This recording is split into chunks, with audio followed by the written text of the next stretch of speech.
అదే RTV app వార్తల్ని క్షణాల్లో చదివే అవకాశం ఉంటుంది. ఒక న్యూస్ పేపర్, ఒక టెలివిజన్ ఛానల్ మీ చేతుల్లో ఎప్పుడూ ఉంటాయి.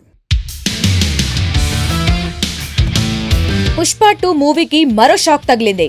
సినిమా విడుదలై నెలలు గడుస్తున్నా వివాదాలు మాత్రం వదలడం లేదు. వరుస ఘటనలు, కోర్టు కేసులతో పుష్ప టీం ఇప్పటికే ఉక్కిరిబిక్కిరి అవుతోంది. అయితే ఇప్పుడు మరోసారి ఈ సినిమా వార్తల్లో నిలిచింది. పుష్ప 2 సినిమాకు వచ్చిన లాభాలపై తెలంగాణ హైకోర్టులో పిల్ దాఖలైంది. 2024 డిసెంబర్లో విడుదలైన Pushpa 2 the rule cinema box office వద్ద కాసుల వర్షం కురిపించింది. దాదాపు 1500 కోట్లకు పైగా వసూళ్లు రాబట్టింది. అయితే ఈ సినిమా లాభాలపై తెలంగాణ హైకోర్టులో పిల్ దాఖలైంది. పుష్ప 2 సినిమా లాభాలను జానపద కళాకారులు పెన్షన్ కోసం కేటాయించాలంటూ అడ్వకేట్ నరసింహారావు హైకోర్టులో ప్రజా ప్రయోజన వాద్యం వేశారు. ఈ పిటిషన్ పై మార్చి 10న విచారణ జరిగింది.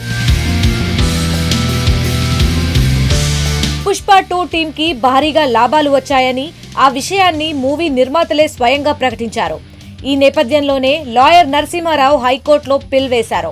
పుష్ప మూవీ లాభాలను సుప్రీంకోర్టు నిబంధనల ప్రకారం జానపద కళాకారుల పెన్షన్ కోసం మళ్లించాలని కోరారు. పుష్ప 2 సినిమాకు ఇంత లాభాలు రావడానికి తెలంగాణ ప్రభుత్వం ఇచ్చిన బెనిఫిట్ షోలు, టికెట్ల ధరలు పెంపే కారణమని హైకోర్టులో వాదించారు. అయితే లాభాల విషయం ఎప్పుడో అయిపోయిందని కోర్టు ప్రశ్నించగా, దానికోసమే ఇప్పుడు పిల్ వేసినట్టు నరసింహారావు కోర్టుకు చెప్పారు. దీంతో లాభాలకు సంబంధించిన పూర్తి కాపీలను సబ్మిట్ చేయాలంటూ కోర్టు స్పష్టం చేసింది.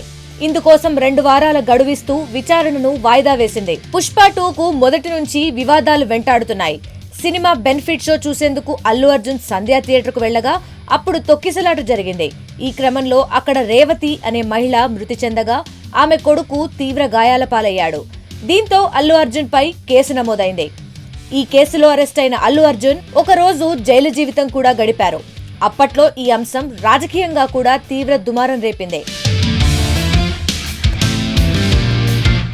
ఇక రేవతి వివాదం సద్దుమడిగిందని అనుకునే లోపే పుష్ప 2 సినిమాపై మరో పిల్ దాఖలవ్వడం హాట్ టాపిక్ గా మారింది.